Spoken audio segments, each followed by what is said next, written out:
À l'aube du XXIe siècle, je pensais peut-être naïvement qu'on ne connaîtrait plus violence et répression policière, celle du XXe siècle où les luttes ouvrières étaient systématiquement utilisées comme prétexte pour écraser leurs combats et leurs revendications.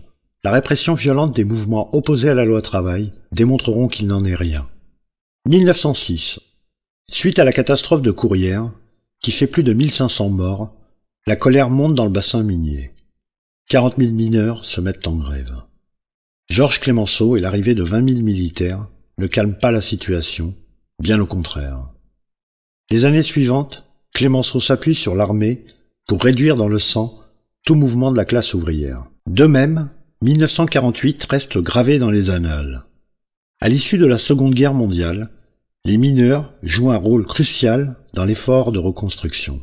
En contrepartie, mais aussi en reconnaissance de leur rôle dans la résistance, ils obtiennent un statut et des droits que le ministre de l'Industrie Robert Lacoste entreprend de remettre en cause.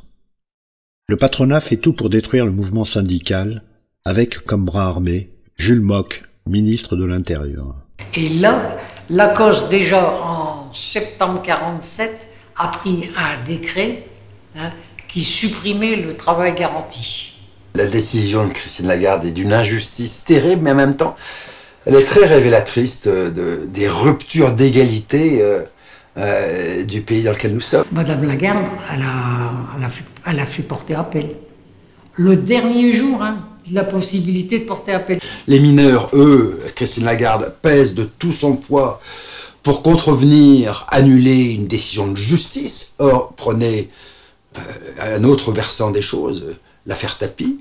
Que fait Madame Lagarde? C'est elle, la ministre des Finances, qui signe tous les actes publics pour aller à l'arbitrage en faveur de Tapie, l'arbitrage qui lui allouera 404 millions d'euros, dont 45 millions d'euros au titre du préjudice moral, 45 millions d'euros. Les luttes emblématiques de la décennie post-68, des LIP à celles de la sidérurgie lorraine, ne seront pas non plus épargnées par la répression et la violence policière. On s'est retrouvé au commissariat de police de Melun, un des flics, dans la fenêtre ouverte, il a lancé 7 grenades au chlore qui étaient soi-disant déclassées, dont une s'est écrasée sur ma figure, et depuis ce temps-là, malheureusement, je ne vois plus. Et depuis fin février 2016, depuis le début de la lutte contre la loi Khomri, que je recense toutes les poursuites, je suis aujourd'hui à 2303 personnes poursuivies, condamnées. Avant même le début des mobilisations contre la loi travail, on a vu commencer à tomber les sanctions très durement. Parce qu'on défend l'intérêt des salariés, se retrouver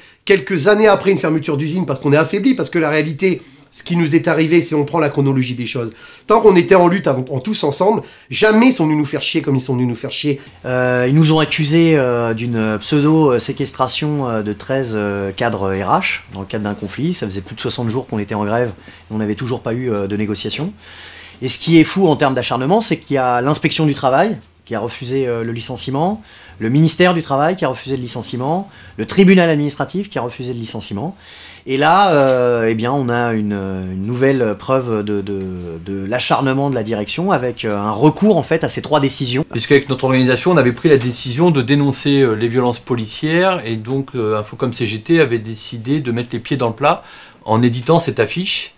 Et cette affiche, à l'époque des faits, a été l'objet d'une bulle médiatique qui, pendant 2 jours, a créé le scandale de tout un tas d'éditocrates, de responsables politiques, à commencer par le ministre de l'Intérieur. Je voudrais aussi dénoncer ceux qui incitent à la haine et à la violence, et notamment la CGT, au travers des affiches honteuses.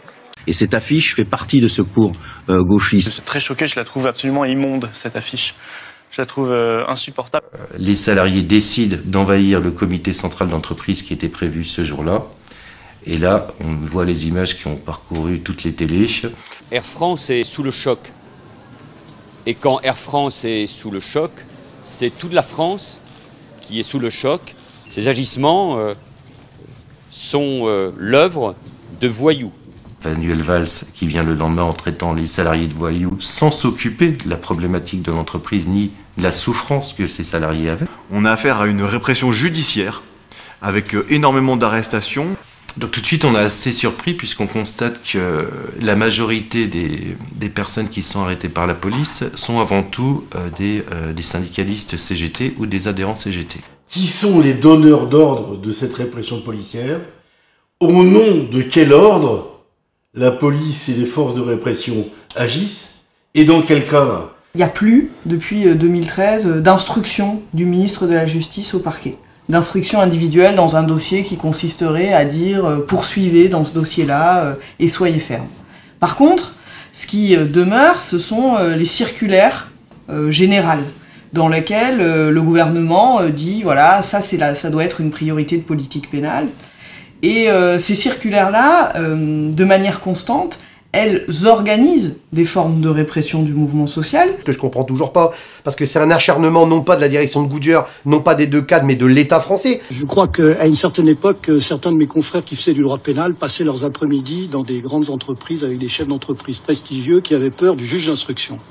Aujourd'hui, effectivement, on a peur des syndicats. Si les puissants essayent de faire peur et de régner par la peur, c'est parce qu'eux-mêmes ont très peur.